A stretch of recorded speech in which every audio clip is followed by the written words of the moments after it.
Thank you, Mr. Speaker, sir, for the time. I would like to take this opportunity to address some of the points raised by the Shadow Minister for Home Affairs in his response to the Prime Minister's question just now. When we look at the right that is legally recognized and guaranteed to individuals as fundamental liberties, the starting point should be the Singapore Constitution and not the Oxford Dictionary. While the member has recognized that the freedom of speech, assembly, and association is protected under Article 14.1, he has conveniently alluded to Article 14.2. And Article 14.2 reads that Parliament may by law impose on the rights conferred by Clause 1A such restrictions as it considers necessary or expedient in the interest of security of Singapore, restrictions designed to protect the privileges of Parliament and whatnot. Under the doctrine of separation of powers, there is a presumption of constitutionality for all legislation passed by this House. Therefore, the courts are the final arbitrators of justice in Singapore, and Singapore prides itself in having an independent and transparent judiciary. So if they find legislation like PIMA and Miscellaneous Offences Act as unconstitutional, they can strike it down. But the fact is, the constitutionality of PIMA has been challenged unsuccessfully in court 3 times. In Joshua Benjamin Jeratnam in 1989 and Chee Soon Juan in 2003 and 2011. The Shadow Minister also put forth that a permit makes the freedom of assembly a privilege. To me, that argument seems tenuous at best. The fact is that all power has legal limits, and the person granting the permit has to exercise his powers within the confines of what is conferred upon him under the legislation. He cannot exercise his powers arbitrarily and has to use his discretion lawfully. Otherwise, an aggrieved person who feels he has been wrongfully denied a permit can apply for a quashing order to have that decision quashed. Mr. Speaker, sir, the right for citizens to enjoy the freedom of speech, on the one hand, has to be balanced with the pertinent need to maintain public order. Let us not forget what happened in history in the 1960s, and given our unique context of having a multiracial and multicultural history, this government strongly believes that the freedom of speech has to be exercised responsibly. We acknowledge that society is constantly evolving, and the government reviews legislation and enforcement regularly in light of this. The member will be glad to know that legislation relating to the Speaker's Corner, for instance, has been amended in 2008 and 2009, such that a police permit is no longer required to hold assemblies there in general. Also, in relation to a possible conflict of interest with the CPIB under the Prime Minister's office, well, the ability for CPIB to conduct investigations independent of the PM is actually protected by the Constitution under Article 22G, where CPIB can conduct independent investigations even if the Prime Minister objects, as long as the President agrees. So unlike some of the other provisions, the President here exercises his personal discretion, and there's no need to consult the Council for Presidential Advisers, and his decision cannot be overruled by Parliament. This further supports the point that the PM made, that CPIB is under the PMO for administrative efficiency, and its independence should not be questioned. Thank you. I thank the Minister of Law for his comments. I stand corrected with regards to a procedural matter. I had previously recognized the right of the Shadow Minister of Finance to give a reply to the statement made by the Minister of Finance. I'll therefore, before we move on to any clarifications to the Minister of Law's statement, I'll let the Shadow Minister of Finance give a short reply.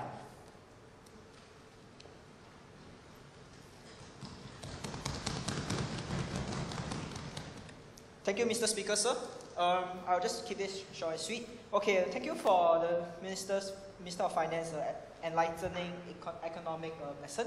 I think the point I was trying to make just now during the question and answer session was that we should look at other measures of extending credit to companies other than resorting to creating a debt market in Singapore. Because a debt market in Singapore necessarily entails a risk. And I recognize that Minister of Finance just said that the logical absurdity of my argument just now, taken to its logical extreme, would be that we might as well close down the stock exchange, the commodities exchange. That's not what the opposition is advocating.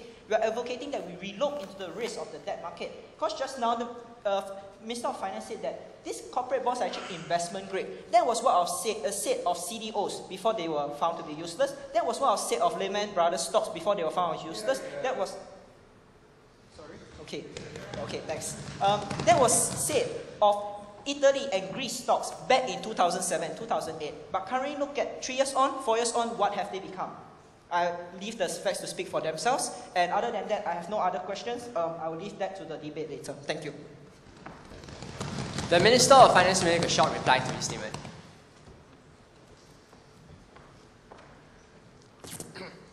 Mr. Speaker, I would first like to ask the Shadow Minister whether or not he understands why is it that companies are issuing bonds on the market rather than choosing to go to the bank when it's cheaper to borrow from the bank.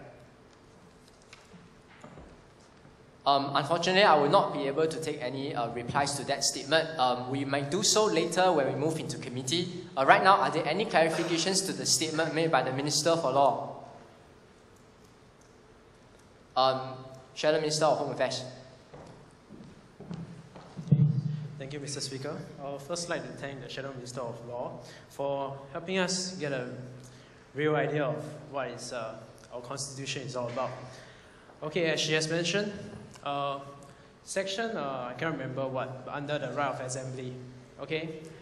It has definitely included amendments that allows the legislative to include the right for the legislative to pass law to put on restrictions on the right to assembly. But can I ask the Minister for Law, how frequent has that? How frequent has people been able to apply for permit and be able to participate in and practice and exercise their right to assembly when we have all these laws that's in place? Also, I would like to point out to the House that our Minister for Law replied to almost everything I've said regarding the Public Order Act, but she conveniently glossed over the Internal Security Act. Thank you, Mr. Speaker. Minister for Law, you may address the clarification. Well, with regards to the giving of permits, anyone who is not happy with being denied a permit can actually go and appeal. And if they feel that the statutory board giving out the permit has been unfair to them, they can actually apply to the court for a quashing order. So, I mean, that has been exercised, for instance, in many occasions, like Chee Soon Juan, JBJ, and these have come up before the court before. So, there's no lack of recourse for them if they feel that they have been aggrieved in that situation. And I'm not sure what your question with regards to the Internal Security Act is about. Perhaps you could specify your question? Very quickly. Okay, thank you, Mr. Speaker. As I was mentioning just now, I didn't really have any clarification to seek on regards to Internal Security Act because I was just pointing out the fact that our Minister for Law just conveniently glossed over the fact when she started to attack me on my speech on the Public Order Act. So, but as I was trying to ask you, okay, you said that, the honourable member mentioned that the people who are rejected permits can seek appeal to the minister. But does the honourable member know which minister that they have to appeal to? Then I can tell you that. I can tell the honourable member that they have to appeal to the Minister of Home Affairs, and failing which you have mentioned in the honourable member has mentioned in a few cases that they went to courts. But what happened in the judgment of the courts was that they confirmed the constitutionality of those laws. But what was my point? My point was not about whether those laws are constitutional. My point is whether those laws curtail our right to assembly. I agree that laws are there to ensure that everybody's right is respected. Everybody can exercise their right as long as it does not impede on somebody else's right. But as I asked for clarification just now with respect to permits, because Minister for Law mentioned that they can apply for permits. So I asked, how many permits were issued? Or rather, if you can think of any examples of permits being issued, then of course that will put my case to sleep, because it shows that it is working. People can get permit to assemble. But my point here is, Minister for Law cannot give me an example because no permits were issued, because nobody has applied for a permit for public assembly and still have the permit and assemble. Thank you, Mr. Speaker. Minister for Law. With regards to there being absolutely no permits being granted, I would have to check with the Ministry for Home Affairs. I don't have the specific figures. But what I have to recognize is that when rights are granted under the Constitution, rights in general, they cannot be unfettered. No one can have unfettered speech without causing detriment to others. So the Constitution seeks to confine these rights such that the rights accorded to the individuals can prevail in the context of a society, and if legislation is not constitutional, then it will be struck down. And if the Minister for Home Affairs is asking, Shadow Minister for Home Affairs is asking something beyond the Constitution, then I don't know what else can support his point. Thank you. Thank you, Minister for Law. At this point, I would like to encourage backbenchers to raise any point of clarification to the ministers who have just delivered their statements. Yeah, please go ahead. I'd like to address the Shadow Minister. Before you begin, I'd like you to declare which constituency you are from, and before you begin your clarification. I'm the MP for Woodlands. I'm also the Parliamentary Secretary for Home Affairs. I'd like to tell the Shadow Minister of Home Affairs that actually for this permit-wise, they are quite granted out quite regularly. Especially easy example would be, say, on Easter Sundays, you will see along the beaches where you have Christian groups hosting their Sunday services. This actually falls under this entertainment and all that. Yeah. So, example given to you. All right. Thank you. Yes, you're recognized.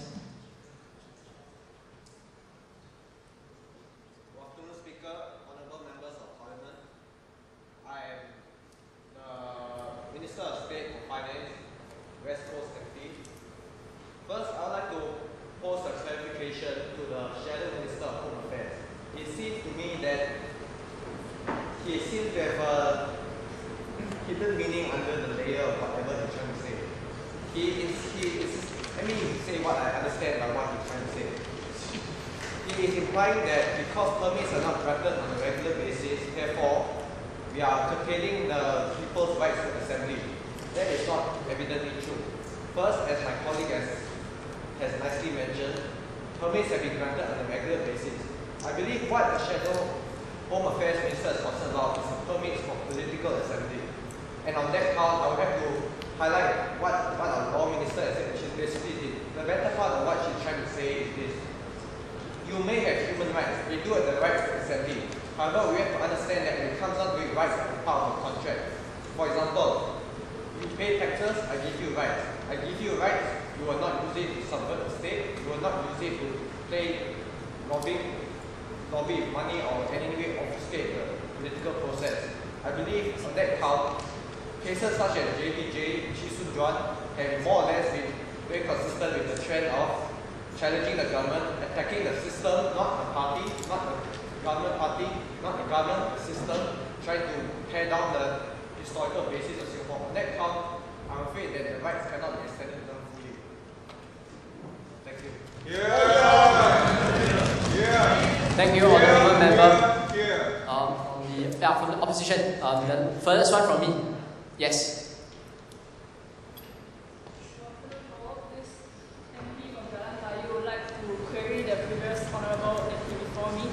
As to why he dismisses all and sundry political assemblies as being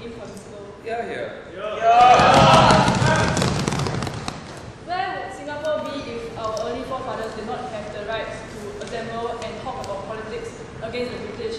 Where would progress come from if not from the people who are not already in power because they simply cannot see what is outside of them? Where are our rights as democratic citizens if we cannot assemble to talk about things that are ruling us, that are affecting our lives? This Member of Parliament is very puzzled and would like to seek greater clarification. Thank you. Minister for Law to address this clarification.